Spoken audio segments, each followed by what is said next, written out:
I think we're all familiar with the phenomenon of having a shirt or a pair of pants that has an itchy or scratchy label in it, and we just can't rest. We can't get comfortable until we cut that label out or get rid of that label.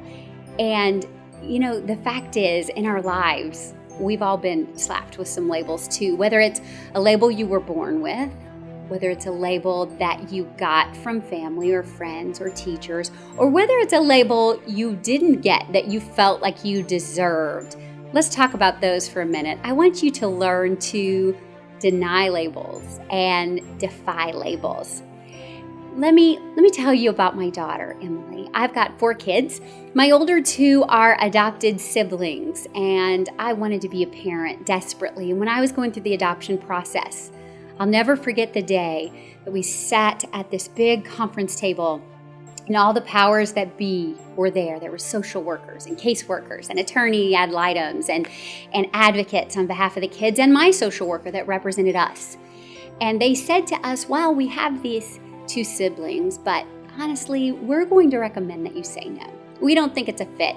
You guys are educated and you're achievers, and these kids may not bond. We think the infant has autism. We think the toddler has cerebral palsy or something similar. And honestly, if we're going to be brutal, we just think they will never meet your expectations. I still feel that same outrage, that same unbelief, disbelief, whatever, that we just smacked the table and we said, how dare you? How dare you label these kids at 8 months and 2 years? How dare you slap these predictors on them? And how dare you think you can determine what my expectations would be? When we give birth, we don't have any guarantees either. When we adopt newborns, we have no guarantees. Do not label these kids. Well, let me tell you, whether it's sheer stubbornness or stupidity, I was determined that those kids would be mine. And sure enough, they made me mama.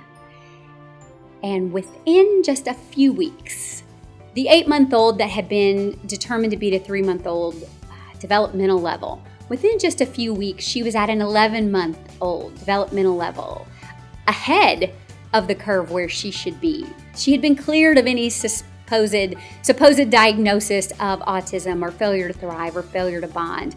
Her brother does have some complications from in utero care, but guess what? They're happy, they're healthy, they're bonded like 2 peas in a pod. They love the rest of their family, including 2 more siblings, and they have surpassed every expectation we ever had. That baby girl graduated high school at age 16.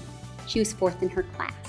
She did that while juggling president of the National Honor Society, first runner-up homecoming queen on the court in her school, and she was the drum major of her mama's marching band. Yep, she was 2nd-generation drum major of my high school alma mater, and she surpassed every expectation.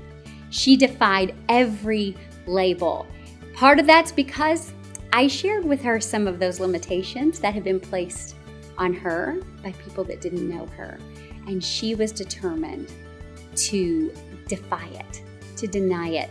She's now a sophomore in college. She's on full scholarship, and she is studying music therapy and integrated arts therapy so she can work with other kids who have been labeled, some by birth, some after their birth by other people that have imposed those labels, and some that maybe never achieved the labels they wanted to achieve. What does that mean? Maybe you always wanted to be labeled as smart or pretty or talented, and maybe nobody gave you that label. Guess what? Create your own. Create your own label. Defy the labels that have been given to you or denied to you. I think you can. All you have to do is look at my Emily and say, not only did she meet expectations, she blew them out of the water. I've since apologized to Emily, and I said, shame on me. Shame on your mama for having such low expectations. I expected you to meet them. I had no idea how incredible, how amazing, and how phenomenal you would be. And I'm going to say the same thing to you, because maybe you can't believe that for yourself. I had no idea how amazing, how phenomenal, how incredible you could be, and I don't think you do either. Defy those labels. Whatever it is, whatever tape that's playing in your head, whatever stories you're telling yourself, whatever stories other people have told you, those do not have to be true. You do not have to live with the scratchy label in your shirt or in the back of your pants. Cut it out. Stop it. Get comfortable.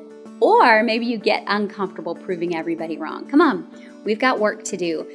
I need you to buckle up and let's carry on.